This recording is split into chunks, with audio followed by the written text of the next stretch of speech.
Folks, here we have Rebecca. She's a connector, a teacher of entrepreneurial mindset, a business advisor, community builder, advocate for mental health.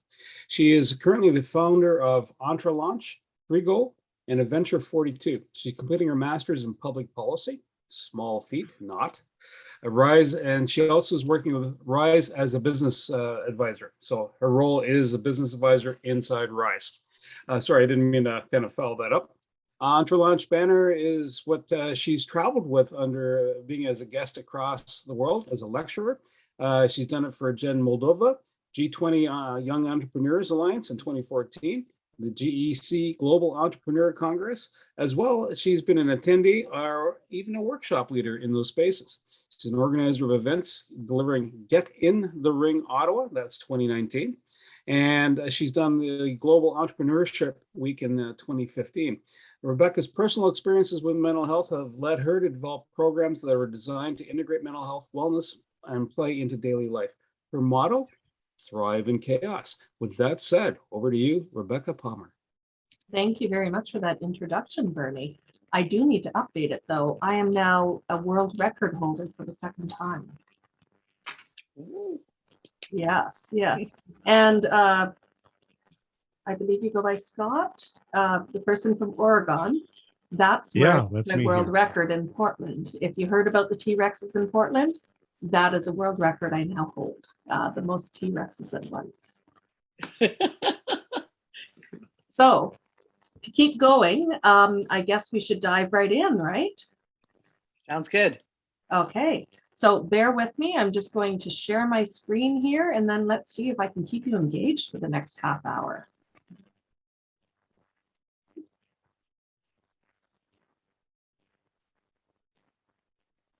Okay, if all worked well, you should be able to see that screen. Oh. Okay, so Thriving Chaos. Welcome to my talk. I recruited my team to make this lovely design. So if you do need some graphic works done, there's my little shout out for her.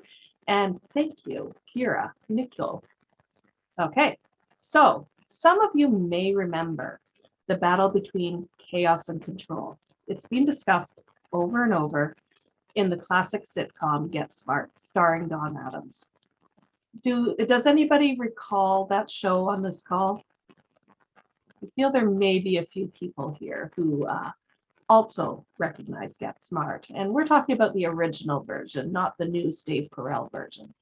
So Don Adams loved to address the issue of chaos and control in a comedic manner with the TV show. Over and over, we saw chaos attempt to win over control, but in many cases, it was combined effort that truly kept the balance together. Chaos keeps us on our toes. It makes us sharp. Without chaos, we become complacent. We stop looking to innovate, make change, or otherwise improve ourselves or our situations. How many of us have found ourselves in situations where we simply choose to go with the flow, avoid conflict, or just move through the motions? For some of us, this may be the preferred way of life. For others, and I bet most of the people on this call are like this, we seek the discomfort afforded by adventure, innovation, or change. So what does chaos mean to you? In your personal life? Your professional life? We talk an awful lot about work-life balance, but what does that really mean? Can one clearly draw a line between work and life? No. At least I can't. For me, my family, my health is as vital as my work and the rest of my life. So to me, it's a work-life integration, not a work-life balance. Health, family, emergencies, they just don't fit easily into a category of control. The unexpected can be chaotic, but that doesn't mean you cannot thrive in it. Okay, so let's take a look at a couple types of chaos here. We have our healthy chaos, which is where I prefer to live, and then we have unhealthy chaos. So some of the things that chaos can bring when it's healthy: innovation. It gets those creative juices flowing and forces you to find solutions to problems you might not think about unless you're in that moment of chaos. It helps you engage in work and life. It gives you inspiration, as I mentioned. You get inspired by the need to overcome that chaos. There's that thrill of resolution. Wow, I got it. I finished my taxes. I did that complicated thing. I jumped off a cliff. You have that thrill of having accomplished it. Leadership development and new skill development and problem solving. There are so many other benefits to healthy chaos, but those are a couple of the key ones that I picked out. And then unhealthy chaos. When you're living in unhealthy chaos, you tend to burn out. And I'm sure a lot of us have been there where we're feeling a little bit fatigued. Maybe we're having a few health issues. And that's because the chaos that we are in is unhealthy. We might be losing the enjoyment in life or in work. We may even start being negative to people when we're normally positive people. And it can lead to an overall mental and physical health decline. So let me tell you a quick little story. Years ago, I was working for a law office. I was great at what I did. And for the most part, I liked the people I was working with. But we had one person who was very, very negative. And when you walked into the building, you could sort of feel the change. And when that person was away, it was different. The life of a law clerk, especially a real estate law clerk in the summer, is very, very busy. There's a lot of chaos, a lot of things going all over the place. And having that negative energy combined with the chaos led me to actually start crying in my car on the way to work. And that's when I knew that I had to do something else. I couldn't keep living in that unhealthy chaos. I had to find my way to move forward and thrive.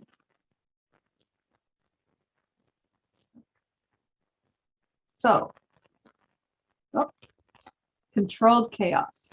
It's up to you to mitigate the risk to yourself and to others and help prevent that unhealthy chaos so all of us can thrive. If you notice yourself starting to be negative or not enjoying things, that might be a sign something needs to change. When you're in chaos, it helps to stay calm. Chaotic moments may also be tamed with laughter and even play. As Bernie mentioned earlier about singing, I often will burst into some weird song or even be known to start a minor dance party just in order to break up that chaos and break up the stress of something that is stressful. And you know what? It makes things more productive after you do that. You come back and you're centered. And yes, I do that even in the workplace. I did that on Zoom lessons for young entrepreneurs. It's something that it just keeps us going. Levity really breaks that chaos cycle. As I say, laughter is the best medicine. So many years ago, I quickly found that as a real estate law clerk, the Fridays in the summer were really chaotic. And that chaos was really beyond my control. There were delays from other law offices or from the bank. I'd have all my stuff ready on my end, but had to wait patiently. But for someone buying or selling a house and anxiously waiting to be told it was closed and they could move, it became a very chaotic day where all parties, the lawyers, the staff, the law clerks, and the clients are all having those heightened emotions and feeling that overwhelming chaos to try and get everything done in a finite amount of time. Because the land titles office, it had a hard closing at 5 p.m. You could not register a house closing after that time. So chaos is 4:30 on a Friday afternoon, still waiting for a bank to send the mortgage funds to your office. So you can then go to the bank, get checks certified, go to the other lawyer's office to exchange documents and checks, and then get the file registered by both parties. Not impossible, but very, very chaotic. Kindness and levity really helped us get through those days.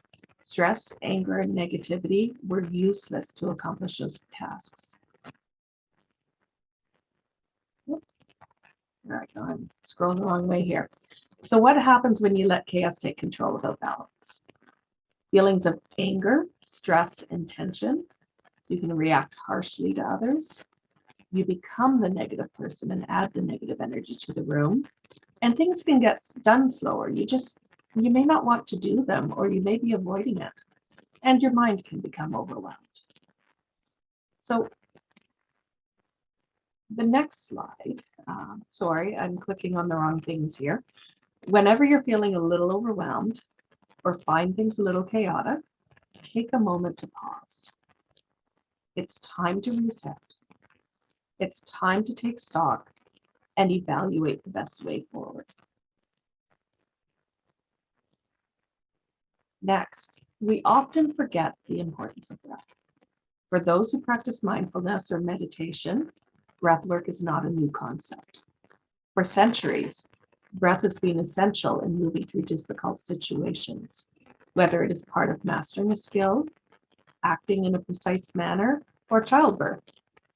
In addition to being a key way to gain oxygen, the way we breathe can help us calm our nerves and feel more centered. The fight or flight response in our brain becomes relaxed and allows us to focus on what is next instead of moving forward in a panicked manner, unsure of what lies ahead. So let's all take a second to breathe. Could I get everyone to close their eyes? I'm going to trust you all on this since I can't see you. So take a slow inhale, just inhale. Hold it for a second. Now exhale. Let it all out.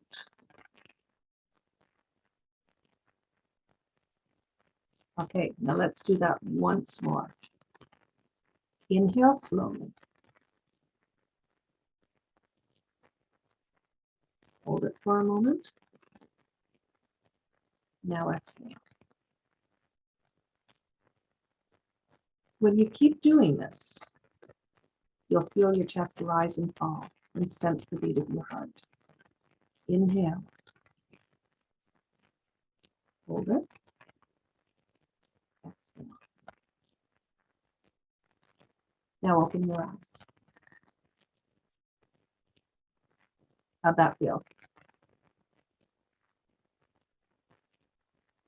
Okay. So in chaotic situations, especially when it's sudden chaos, and here I am running right back into the chaos after we calmed you down and recentered you. So we tend to act in that fight or flight mode. We act without thinking how our actions may affect future outcomes. By pausing, we are stopping that flight. Breathing allows us to recenter. Assessing allows us to take stock of the current situation and plan how best to move forward. The next key step is to take action. Start with the pause, then the breath, and then assess the situation. Your action doesn't have to be big. It could be as simple as a small step.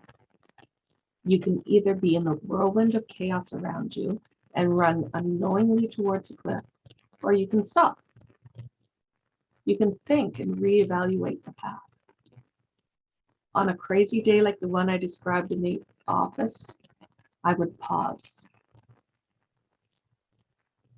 Then I would breathe.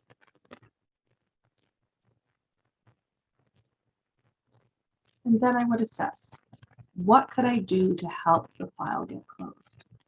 Was there anything I could do to mitigate the future occurrences? There are always options.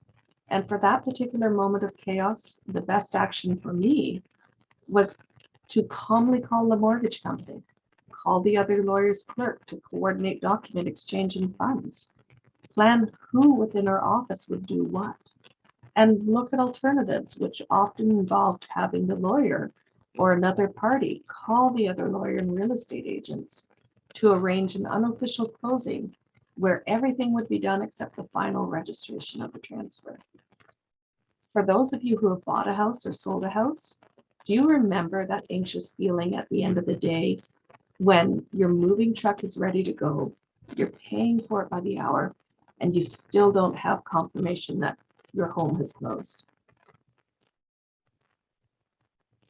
Imagine that being a Friday night when your house is already being sold and everything is in the truck.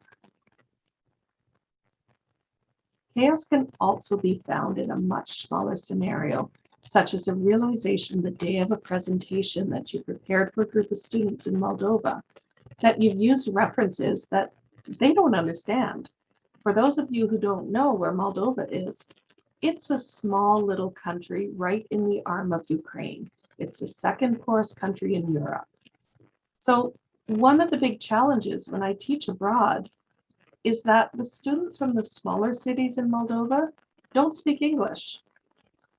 I don't speak Romanian or Russian, which are the languages that they would speak. Teaching there requires live translation, so I always prepare my slides in both languages, sometimes 3 languages. But sometimes I forget that that small country may not be able to relate to some of the examples I used. Things like Uber or skip the dishes, those are not things that a lot of students in Moldova are familiar with. They're not examples that really work to demonstrate a point. So what's my immediate reaction? Panic. I'm on a bus. I'm about 4 hours away from the town when I have to present. So I pause, and then I breathe, and then I assess. What can I do to modify it?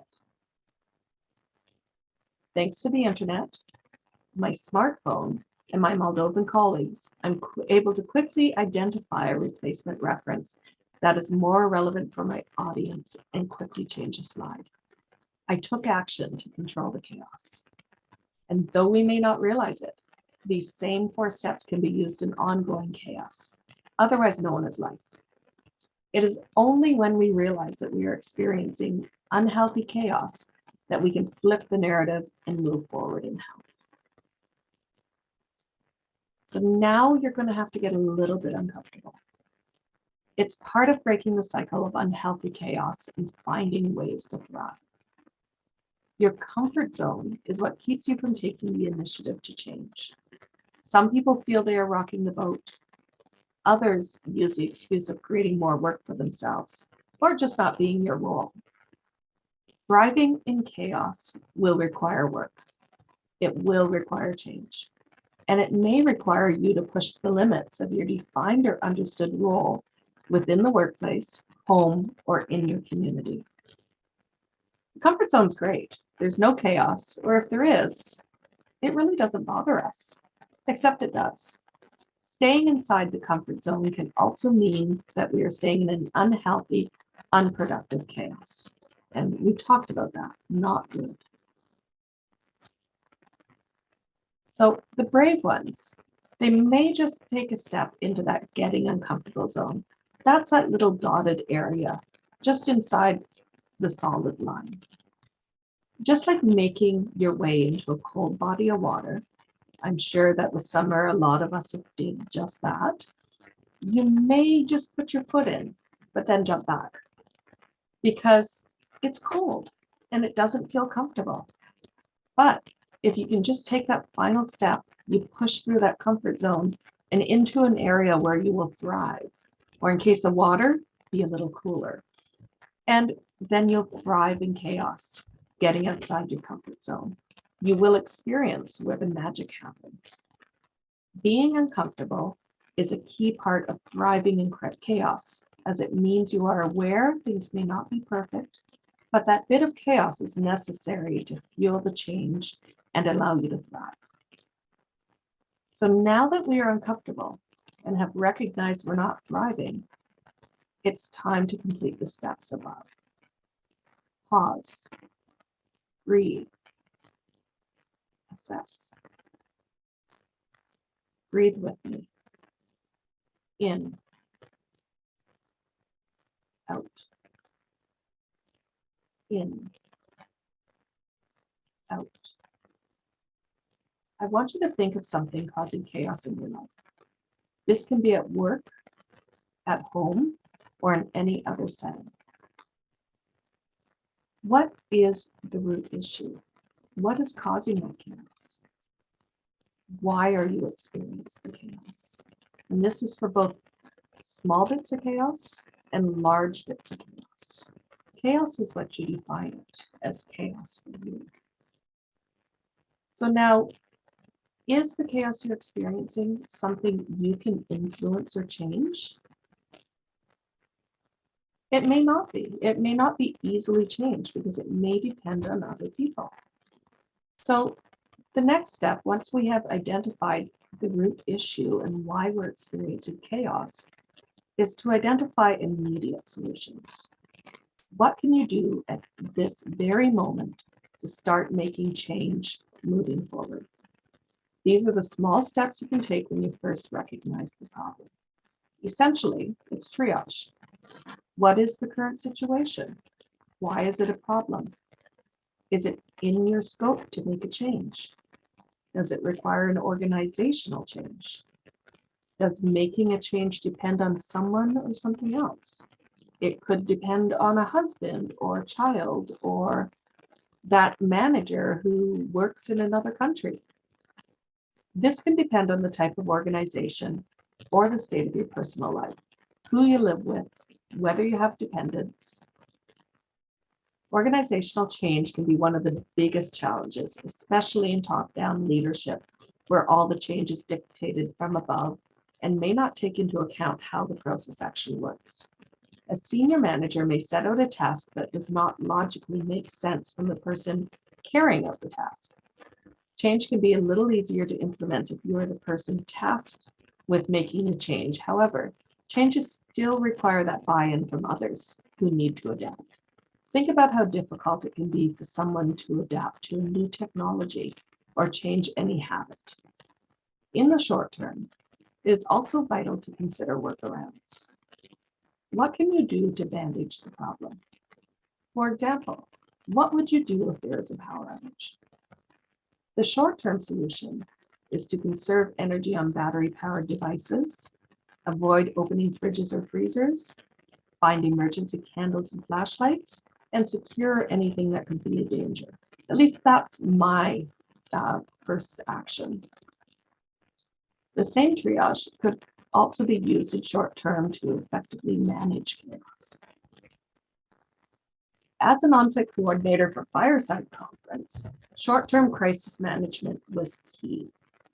On the second day of our outside event, we had over 400 entrepreneurs, tech people, and other business-minded people in attendance.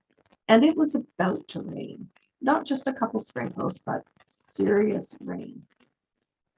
This particular event consisted of talks located throughout the summer camp.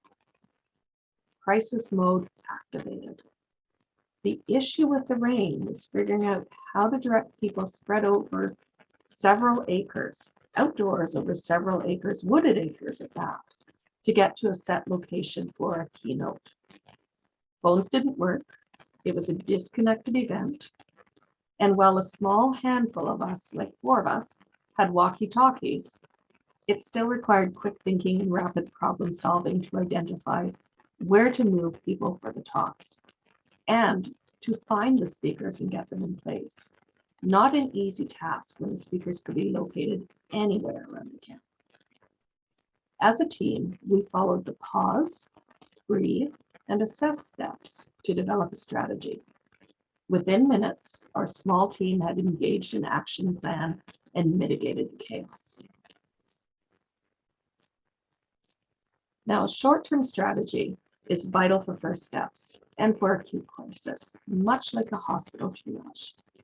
It assesses the initial situation, but does not necessarily resolve the issue. The long-term strategy to thrive in chaos is to identify the key issues and strategize how to move forward. The short-term solutions have already fixed the immediate issue. Now what? Do you just leave it and hope that the Band-Aid stays? No. As previously mentioned, we need to assess the situation. What is my role in chaos? What changes or improvements can I make? Who needs to approve those changes? What are the potential issues in implementing changes? And those issues could be getting people to change a habit. It could be a financial issue. It could be a health or legal regulation. There are many issues, and those are things we also need to assess when we're making changes. So now, whether it is chaos at home or work, knowing the people, the problem, and your role is essential to the long-term resolution. It is also important to understand where you're willing to compromise or draw a line. If a satisfactory resolution cannot be found, it may be a sign to look at other ways to resolve the problem or chaos. In a work situation, this could be looking at a change in your current business model, a role change, or a change in employment for those who are employed by others.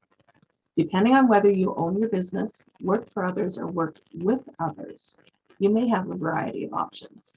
You may also want to consider firing yourself. Delegate what you're not good at by outsourcing what you find chaotic. As appropriate, of course, because some things, as painful as they are, you may have to do them yourself. If you are the decision maker and the person who would implement a change, you need to take charge and lead the change. This includes an ongoing assessment of how others adapt to the change and tweaking the processes as required. Thriving in chaos is a lot like the entrepreneurial journey. It's not a straight line. The path to the finish line is full of twists and turns. You take one step forward and 5 steps back. Chaos exists everywhere, but it is up to us to determine whether we choose to survive or thrive, to expel negative energy, or to handle the chaos with levity and stop, to pause, breathe, and assess. The choice is truly up to you. So, thank you all for joining me today. I've put some of my information up here, as well as a picture of my own, not necessarily a chaotic moment, but getting outside my comfort zone. I literally jumped off a mountain, and this is the picture of it in Colombia. So thank you very much for joining me. If you have any questions or would like to share something yourself, please let me know.